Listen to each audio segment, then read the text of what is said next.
back to another lesson, guys. Thank you for tuning in. And today it's all about the indices. We're going to be working some questions with indices, multiplication, division, a combination of both, and let's see what we get. Alright, so the first question we have a to the second power times a to the fourth power divided by a to the fifth.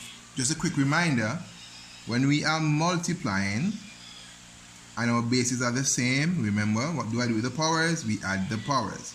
So this becomes a, b plus c. So this first part works out to be a 2 plus 4 divided by a to the fifth power, which means that this is 2 plus 4 is a to the sixth power divided by a to the fifth. And when we are dividing, so if we have a to the raised to whatever power divided by a to the other power, once we're dividing, we subtract the powers. So now we're going to have a to the 6th divided by a to the 5th. This becomes a 6 minus 5, which gives us a to the 1 power, or just the letter a. Alright, remember we have another law that says that anything raised to the 1 power is the variable itself. Alright, moving on. We have 10 to the 6th power times 10 to the 10th power. All of that is divided by 10 to the 8th power. So what I like to do, some people like to cancel and cancel. What I like to do is just to work the problem across.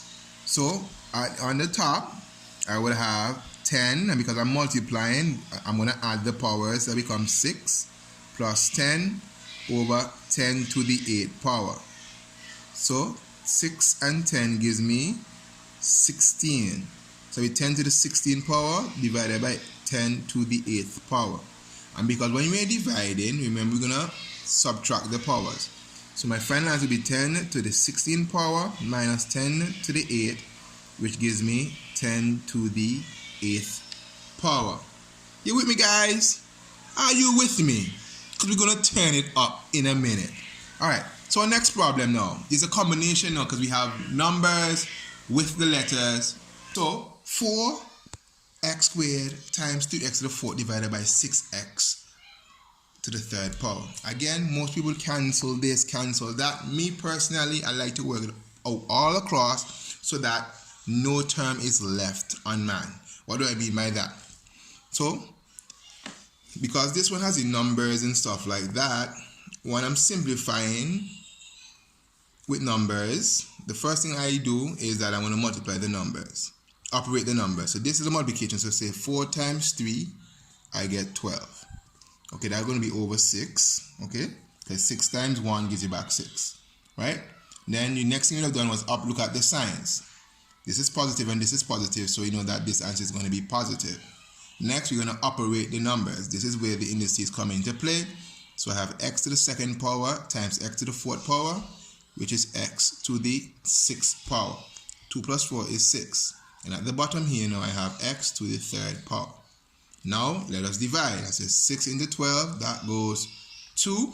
And x to the 6th power, this is x to the 6th power divided by x to the 3rd power. And we know from our rule that once we're dividing, we're going to subtract the exponent. So come back down here now. So 10x to the 6th power divided by x to the 3rd power becomes x, and 6 minus 3, so our answer will be x to the 3rd power. If you're with me so far and you got this answer, give yourself a pat on the back. Let's look at the one that seems easy but has its own level of difficulty. Number 4, we just have 3 to the 3rd power divided by 3 to the minus 2 power. Now, if you are the ones and think that the answer for that would be 3 to the 1 power, you are sorely mistaken. Why? Check it out. We see there's a division. So what actually happens is that we're going to have 3 minus minus 2. Alright, so we have 3 minus minus 2. So if you bear with me just a second, this bracket indicates that I'm multiplying.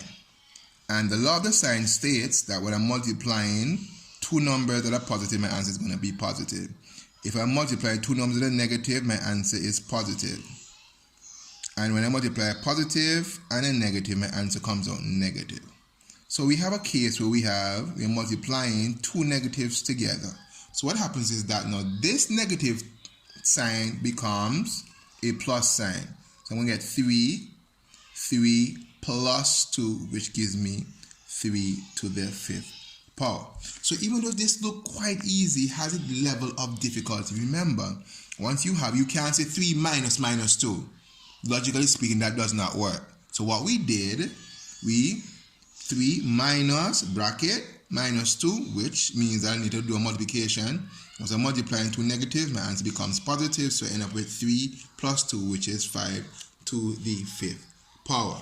Now, this last question of today is a mother of all indices questions. We have 4a squared, b over 5x to y to the 8th power, oh my goodness, times 2 times x to the 3rd, y to the 4th, all that being divided by x to the 5th, b to the 2nd, and c to the 3rd.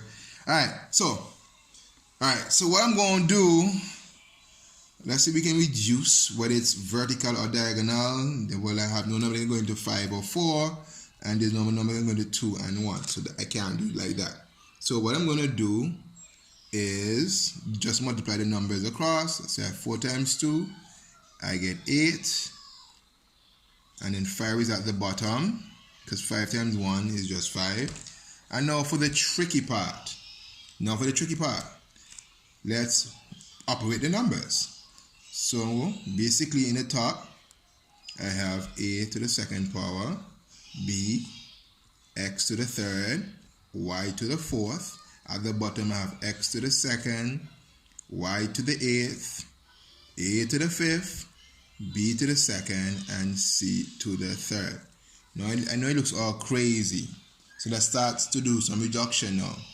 X to the 3rd power means x times x times x divided by x times x. So this goes with that, that goes with that. So I'm left back with, for my x part component, I have x at the top. Let me put the x here at the top.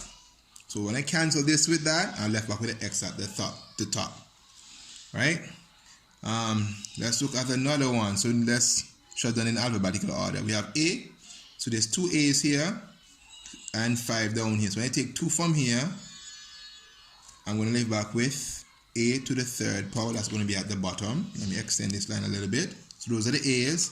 For the b's, that b is going, that goes once, that b goes in that one, so left back with another b at the bottom. Y, I have 4 y's here. If I take away 4 from right here, I'm left back with y to the 4th power at the bottom. And since there was nothing to interact with the c, I put my c at the bottom, c to the 3rd power. So let's check back over. Did we miss any letter?